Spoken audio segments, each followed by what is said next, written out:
손흥민이 프리미어리그 25라운드까지 6골 7도움으로 아직 두 자릿수 골을 넣지 못한 상황에서 토트넘이 26라운드 입스위치와의 원정 경기를 치르게 되었습니다.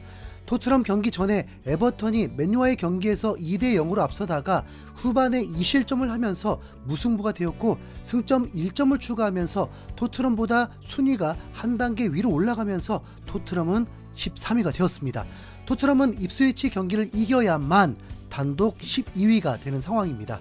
토트넘은 유로파리그 외에 모두 탈락을 하면서 리그에 더 신경을 쓸 수 있게 되었습니다. 곧바로 브렌트포드와 맨유를 무실점으로 격파하면서 리그 2연승을 달렸고 올 시즌 처음으로 3연승을 도전하게 됩니다. 입스위치는 치열한 강등 경쟁을 하는 중인데 황희찬의 소속팀 울버햄튼과 박빙이 될 것으로 보입니다. 입스위치는 전반기에 토트넘을 상대로 승리해버리면서 그때 이미 파란을 일으켰고, 엔지 감독도 입스위치가 정말 많이 뛴다면서 쉽지 않은 경기가 될 것이라고 봤습니다. 하지만 긴장보다는 여유 있는 엔지 감독이었습니다. 경기 1시간 전 라인업만 봐도 엔지 감독의 이유 있는 여유를 알 수 있습니다. 벤치 자원이 포로, 레길론, 비수마, 사르, 메디슨, 무어, 오드베르, 스칼렛이었습니다. 정말 짱짱해 보이죠. 이런 상황에서 로메로, 반더벤, 솔랑케, 히샬리송이 빠졌는데도 이전 상황에 비하면 정말 여유롭게 느껴지죠. 선수들이 다 돌아왔을 때 레길론, 무어, 스칼렛은 명단 제외가 될 것입니다. 언론들이 손흥민이 벤치를 예상하는 황당함이 있었지만 여러분, 손흥민은 건재한 상황입니다.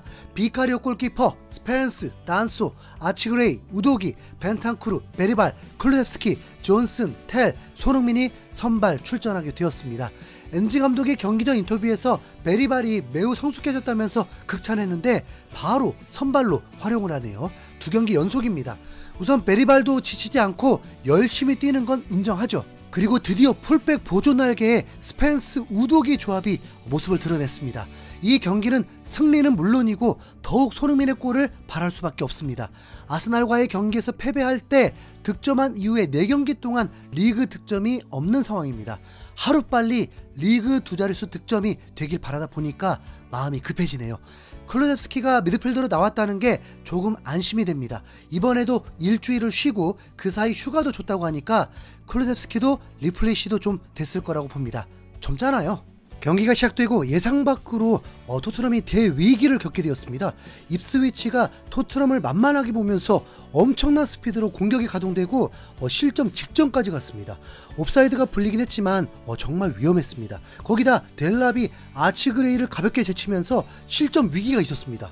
아니, 입스위치가 우선 토트넘을 무슨 고등학생 대하듯이 만만하게 엄청난 압박을, 그냥 압박도 아니고 몸싸움을 강하게 걸면서 압박했습니다.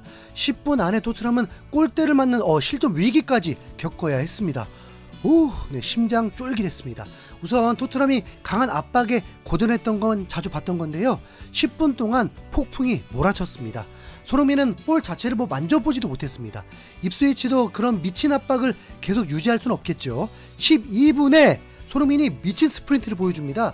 우도기가 찔러준 볼을 입스위치 풀백과 경주를 했는데 손흥민이 압도를 했고 횡으로 질주를 할 때마저도 스피드를 압도했습니다. 그리고 욕심내지 않고 베리발에게 내주면서 슈팅까지 나왔습니다. 그리고 손흥민의 활약은 계속 이어졌습니다. 우도기에게 원터치 패스로 제대로 역습을 만들어주기도 했습니다. 손흥민의 컨디션은 매우 좋아 보였습니다. 입스위치가 토트넘을 압박하려고 할수록 결국 뒷공간 위험이 노출이 되죠. 전반 17분 손흥민이 갑자기 순식간에 3만 관중의 응원 소리를 침묵시켜버렸습니다. 박스 안에서 2명의 수비수가 막고 있었는데 뚫을 방법도 없어 보였습니다. 그런데 순간 움직임 한 번에 수비수를 뚫으면서 문전으로 강하게 패스해준 걸 그대로 존슨이 득점으로 완성했습니다. 네. 그러면서 갑자기 정적이 흘러버린 겁니다. 방송 사고인 줄 알았습니다. 네. 득점이 아닌 줄 알았어요. 네. 그만큼 손흥민의 임팩트에 놀라버린 거죠. 손흥민의 8호 도움. 네. 토트넘 현지 팬들도 와, 손흥민이 혼자 요리를 해버렸다, 미치게 빠르다, 소니의 환상적인 플레이였어, 손흥민이 정말 가벼워 보여, 골도 나올 것 같아, 존슨 이제 너도 손흥민에게 어시스트 좀 해, 손흥민이 진정한 플레이메이커다, 아름다운 어시스트야, 소니는 안티 팬들도 침묵시켰어. 손흥민이 25분에 또 어시스트를 올리는 미친 활약을 합니다. 벤탄쿠르의 패스 한 번에 손흥민이 라인을 뚫었고 박스 안에서 여유있게 누구에게 줄까 하더니 브레넌 존슨에게 배달해주고 존슨이 침착하게 빈 공간으로 슈팅을 하면서 존슨은 9호 골을 넣게 되었습니다. 단번에 2대0. 입스위치는 올 시즌 최다 실점이 4점이었는데 토트넘이 굴욕당했던 실점들이 있었다 보니까 이번 기회에 카리스마를 좀 보여줄 필요가 있습니다. 70분 안에 7득점 어때요? 26분엔 손흥민이 마무리 슈팅까지 전반전 손흥민이 원맨쇼를 펼치고 있습니다. 전반 30분이 안 됐는데 손흥민은 평점 8점을 완성시켰습니다. 정말 쉬니까 정말 다릅니다. 어찌 보면 토트넘 선수들의 경험 부족이었던 걸 수도 있겠지만요. 경기장에는 입스위치 팬들이 조용하니까 토트넘 팬들의 응원 소리가 엄청나게 커졌는데 손흥민의 응원 소리가 계속 들렸습니다. 나이스 원 쏜! 나이스 원 쏜이! 그거 아시죠? 손흥민 시대 노래도 많이 들어주세요. 클루셉스키가 아직 적응을 못하는 건지 활약이 미비한 상황인데 35분에 토트넘은 실점을 하게 되었는데 그냥 허술한 수비가 문제였습니다. 1대2는 솔직히 토트넘이 부담스러울 수 있거든요. 입스위치가 다시 기세를 올릴 수 있으니까요. 전반전 토트넘은 점유율에서 우세하긴 했지만 압박에 고전하고 수비의 불안으로 슈팅을 12개나 허용했습니다. 이건 강팀이라면 좋지 않죠. 토트넘은 7개 슈팅에서 손흥민도 2번의 슈팅을 시도했습니다. 그래 좀 때려라 더 때려라. 손흥민은 도움 2개를 추가하면서 프리미어리그 역대 14위까지 올라왔습니다.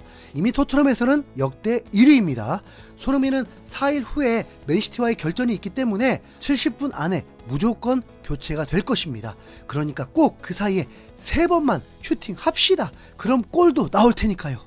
후반에는 입스위치 에너지가 좀 더 높아 보였고 득점 찬스 자체가 많지 않았습니다. 존슨이 헤드트릭 찬스가 한 번 있었는데 수비에 막히고 말았습니다.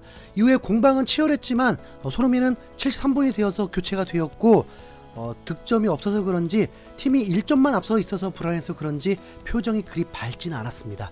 토트넘의 천금 같은 추가골이 터집니다. 메디슨과 스펜스의 합작이었고 행운도 따랐습니다. 스펜스가 토트넘 데뷔골이 터지네요. 자칫 동점이 될까봐 불안했는데 스펜스의 골이 터진 겁니다. 거기다 콜루셉스키의 추가골까지 4대1 대승. 토트넘은 3연승이 되면서 제대로 상승세를 탔습니다. 자, 여러분 손흥민의 대활약 덕분인 거 다 인정하시죠? 이상 흰수염골이었습니다. 감사합니다.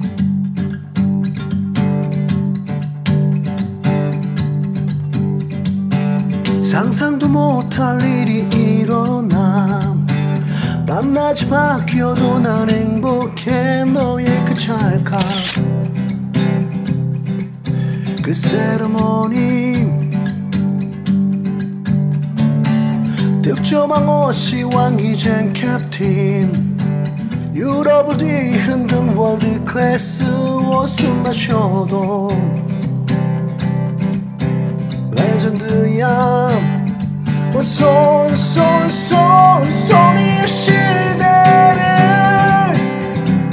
우리는 살아가 수백 개의 골보다 천만 배의 기쁨을 주잖아.